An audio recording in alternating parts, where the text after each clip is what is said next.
안녕하십니까, 문틀란TV입니다. 현재 대부분 여론조사에서 여야 대선 후보 1위를 달리고 있는 윤석열 전 총장이 국민의힘 대선 후보 경선에 조기에 참여하는 것을 놓고 주장이 엇갈리고 있습니다. 경선 조기 참여로는 경선 단계에서부터 참여해서 국민의힘 후보들을 조기에 제압하는 것이 윤 총장의 대선 가도에 효과적일 수 있다는 주장이 배경에 있습니다. 이준석이 윤 총장의 입당이 지금도 늦었다고 말한 것은 현재와 같은 경선 룰 하에서 윤 총장이 불리할 수 있다는 것을 스스로 시인한 의미가 있습니다. 당심 반영 비율 50% 조항이 그대로 살아있는 상황입니다. 이런 점들을 감안할 때 조기 입당해 국민의힘 후보들과 n분의 1로 경선하는 것이 다수의 국민이 윤 총장에게 보내고 있는 지지와 반드시 일치하는 결과가 나온다고 보장하기 어려운 측면이 있습니다. 그것은 결코 가볍게 보아넘길 사안은 아닙니다. 윤 총장이 조기 입당할 경우 현재 대선 지지도 1위인 윤석열에 대한 공격이 자신을 효과적으로 알리는 것이라 판단한 당내 다른 주자들의 집중적인 비난과 검증 공세전이 펼쳐질 것은 뻔합니다. 민주당이나 좌파 성향 언론들까지도 거기에 가세할 것입니다. 온갖 흑색 선전, 루머, 마타도어까지 등장할 것입니다. 그 경우 정권 교체의 강력한 지주대인 윤석열이 조기에 상처받는 상황이 초래될 수도 있습니다.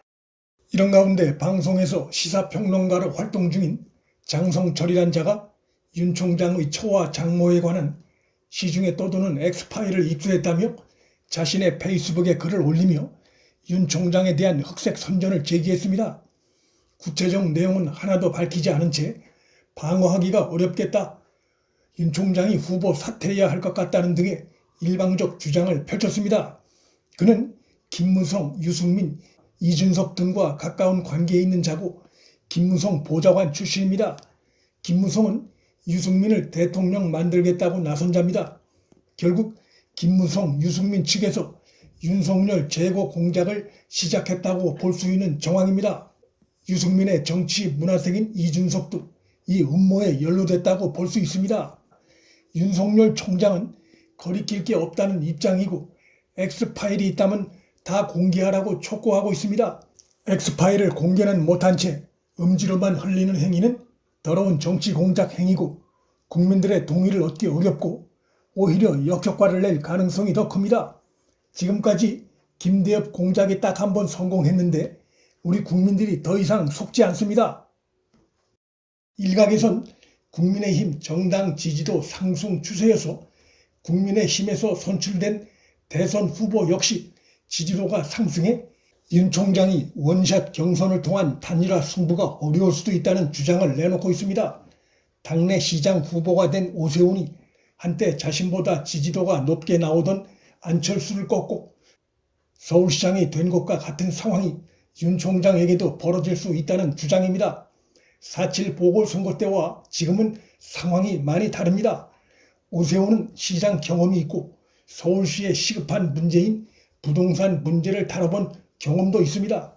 박영선은 처음부터 강한 후보가 아니었습니다. 대선을 8개월여 앞둔 지금 상황은 그때와는 많이 다릅니다. 상대 진영엔 이재명, 이낙연 등 박영선과는 다른 후보군이 있고 문 정권판 적폐청산과 파괴된 법치와 헝클어진 국정 각 분야 질서와 기강을 바로잡는 것이 차기 대선의 최대 이슈입니다. 거기에 가장 적합한 야권의 대안으로 윤석열만한 인물이 없습니다. 유권자인 국민을 상대로 여론조사를 실시한다면 과연 현재 국민의힘 내부의 후보군 중에서 윤석열을 넘을 수 있는 인물이 있을까 대단히 의문입니다. 윤석열 대 국민의힘 대선 후보 간의 당 밖에서의 단일화 경쟁은 상대적으로 신선한 인물 대 오래된 인물 구도고 지지층이 폭넓은 후보 대 그렇지 않은 후보 간의 대결 구도가 될 것입니다. 결과가 충분히 예상됩니다.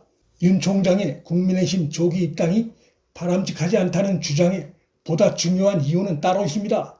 윤 총장은 최근 보수와 중도 그리고 문정권에 등을 돌린 탈진보 세력까지 아우르는 광범위한 세력의 지지를 얻어 압도적인 정권 교체를 해야 한다는 점을 강조하고 있습니다.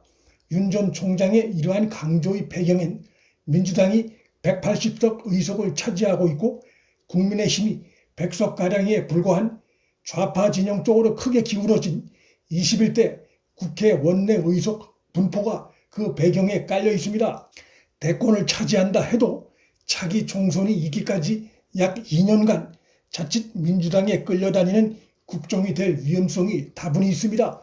거대 의석수를 앞세워 법안을 일방 통과시키며 횡포를 일삼던 민주당이 지금 주춤한 것은 4.7 보궐선거 참패 후유증 때문입니다. 법안 일방 통과가 국민의 마음을 돌리게 만들었다는 전략적 반성과 계산 때문에 대선을 앞둔 지금 잠시 자제하는 척을 하고 있을 뿐입니다. 대선이 끝나면 그들은 또다시 손에 쥔 거대 의석을 이용해 자신들 이념대로 전국을 농단할 계산을 하고 있을 가능성이 높습니다. 윤석열 전 총장은 이러한 상황을 막기 위해선 차기 대선에서 민주당 후보를 압도적 표차로 승리해야 한다고 강조하고 있습니다. 그러기 위해선 국민의힘 지지자들만으로는 어렵고 광범위한 유권자의 지지를 얻어야 하는데 국민의힘 조기 입당이 그것에 걸림돌이 될 수도 있다는 우려를 하고 있는 것으로 보입니다. 국민의힘 입당이 늦어져 손해보는 한이 있더라도 감수하겠다고 한 것은 대선 승리 이후 국정 운영 상황까지 염두에 둔 의미가 있습니다. 현재 국민의힘 정당 지지도가 한국갤럽 조사에 의하면 30%까지 상승했는데 30%라는 수치는 우리 국민 10명 중에 7명은 아직도 국민의힘 지지를 하지 않고 있다는 의미입니다. 민주당 지지는 31%로 나타났습니다. 따라서 국민의힘에도 민주당에도 흔쾌한 지지를 보내지 않고 있는 층이 40%입니다. 이들로부터 보다 확고한 지지를 얻는 것이 중요하고 그러기 위해선 국민의힘 입당과 그 시기 문제에 대해서 윤 총장이 심각하게 고민하고 있습니다. 당 밖의 광범위한 중도 세력, 탈진보 세력을 규합해 명실상부한 우리 국민 대다수의 대선 후보가 돼 대선을 압도적 승리로 이끌어냄으로써 다수 의석을 가진 민주당 횡포에 국민 다수 여론으로 압도하겠다는 계산입니다.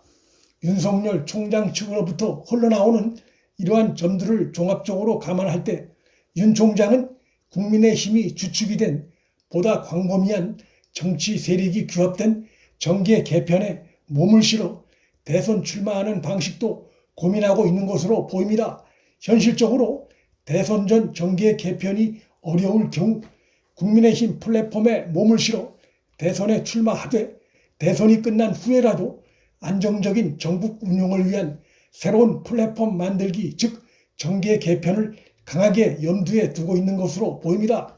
거기엔 국민의힘은 물론 문정권에서 떨어져 나온 탈진보 진영 세력의 참여도 있을 수 있고 그들 가운데는 문재인 세력에 치를 떠는 민주당에서 이탈한 세력의 참가도 있을 수 있다고 봅니다. 대선을 앞두고 윤석열발 정계 개편이 꿈틀거리고 있습니다. 문틀란TV 여기서 마칩니다.